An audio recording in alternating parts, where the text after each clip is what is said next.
الحمد للہ رب العالمین والصلاة والسلام علی سید المرسلین وعلی آلہ وصحبہ اجمعین، اما بعد۔ حضور اکرم صلی اللہ علیہ وسلم کی پیدائش سے پہلے ہی والد محترم عبداللہ بن عبد المطلب کا انتقال ہو گیا تھا۔ عبد المطلب کے 10 بیٹے تھے۔ اس طرح حضور اکرم صلی اللہ علیہ وسلم کے چچا 9 ہوئے اور پھوپھیاں 6 تھیں۔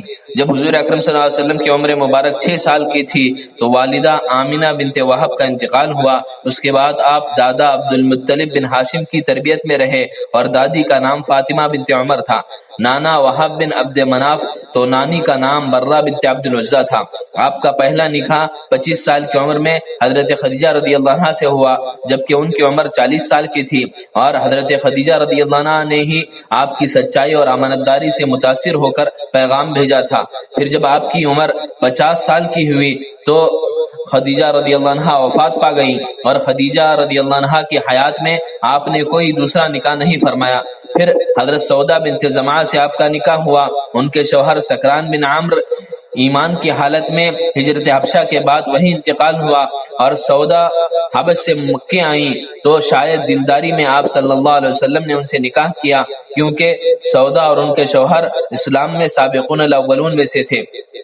پھر حضرت عائشہ رضی اللہ عنہا سے تیسرا نکاح ہوا سن 10 نبوی شوال میں، اور رخصتی سن ہجری 1 شوال میں ہجرت کے بعد ہوئی۔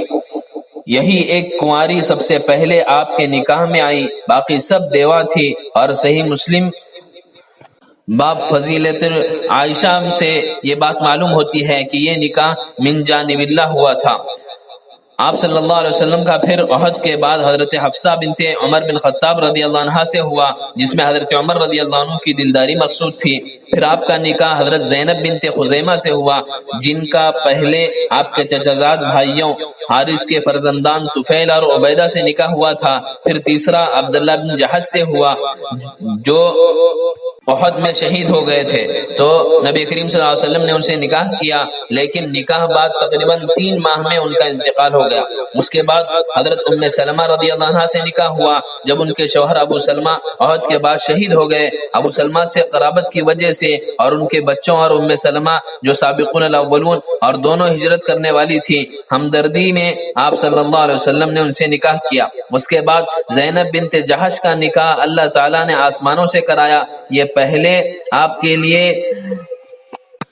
لیے پالک بیٹے زید بن حارثہ کے نکاح میں تھی۔ طلاق کے بعد اللہ تعالیٰ کو لے پالک بیٹے کی مطلقہ سے نکاح کا جواز ثابت کرنا مقصود تھا۔ غزوہ بنو المستلق کے بعد جویریہ بنت حارث رضی اللہ عنہا اپنے قوم کے سردار کی بیٹی تھی۔ وہ قید ہو کر ثابت بن قیس رضی اللہ عنہ کے حصے میں آئی۔ انہوں نے مکاتب بنایا تو حضور صلی اللہ علیہ وسلم نے انہیں آزاد کرا کر ان سے نکاح کر لیا، جس سے ان کے قوم کے تمام قیدی بھی آزاد ہوئے، اور ان کی قوم پر بڑا اچھا اثر پڑا، اور کئی لوگوں نے اسلام بھی قبول کیا۔ اس کے بعد حضرت ام حبیبہ رملہ بنت ابو سفیان رضی اللہ عنہا اپنے شوہر عبید اللہ بن جہش کے ساتھ حبشے کی ہجرت کی۔ وہاں ان کے شوہر نے عیسائیت قبول کی۔ یہ اسلام پر ثابت قدم رہی۔ دیار غیر میں ان کا کوئی نہیں تھا، اور حضور اکرم صلی اللہ علیہ وسلم کی رشتہ داری بھی تھی، تو آپ صلی اللہ علیہ وسلم نے دلداری کرتے ہوئے شاہ حبشہ کے ذریعے اپنا نکاح ان سے کروایا۔ حضرت صفیہ رضی اللہ عنہا جنگ خیبر میں قیدی بن کر آئیں۔ یہودی سردار ہوئے بن اخطب کی بیٹی تھی، اور حضرت ہارون علیہ السلام کے خاندان سے تھی۔ حضور اکرم صلی اللہ علیہ وسلم نے آزاد فرما کر نکاح کر لیا، جس سے ان کی قوم پر بڑا اچھا اثر پڑا اور لوگوں کے اسلام میں داخلے کا ذریعہ بھی ہوا۔ اس کے بعد حضرت میمونہ بنت حارث رضی اللہ عنہا سے نکاح ہوا، جو حضرت عباس رضی اللہ عنہ کی سفارش پر سن 7 ہجری میں ہوا، جب آپ عمرۃ القضاء کے لیے جا رہے تھے۔ یہ کچھ تفصیل کے ساتھ ذکر اس لیے کیا گیا تاکہ تعدد ازواج کے متعلق جو غلط فہمیاں اہل مغرب نے عام کی ہیں اس کا جواب بن سکے۔ عمر مبارک کے 53 سال تک آپ کی زوجیت میں صرف ایک ہی بیوی رہیں۔ اس کے بعد آخری 7 سال میں آپ صلی اللہ علیہ وسلم نے باقی نکاح کیے ہیں اور ان کی تمام وجوہات اب آپ کے سامنے ذکر کر دی گئیں۔ آپ کی تمام اولاد پہلی بیوی حضرت خدیجہ رضی اللہ عنہا سے ہوئی، سوائے حضرت ابراہیم رضی اللہ عنہ کے جو باندی ماریہ قبطیہ سے پیدا ہوئے۔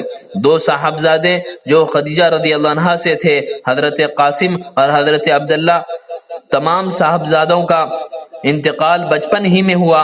4 بیٹیاں بالترتیب یہ ہیں: حضرت زینب زوجہ حضرت ابو العاص بن ربیع رضی اللہ عنہ، اور حضرت رقیہ اور حضرت ام کلثوم رضی اللہ عنہما زوجہ عثمان ذی النورین رضی اللہ عنہ، اور حضرت فاطمہ زوجہ علی مرتضی رضی اللہ عنہ۔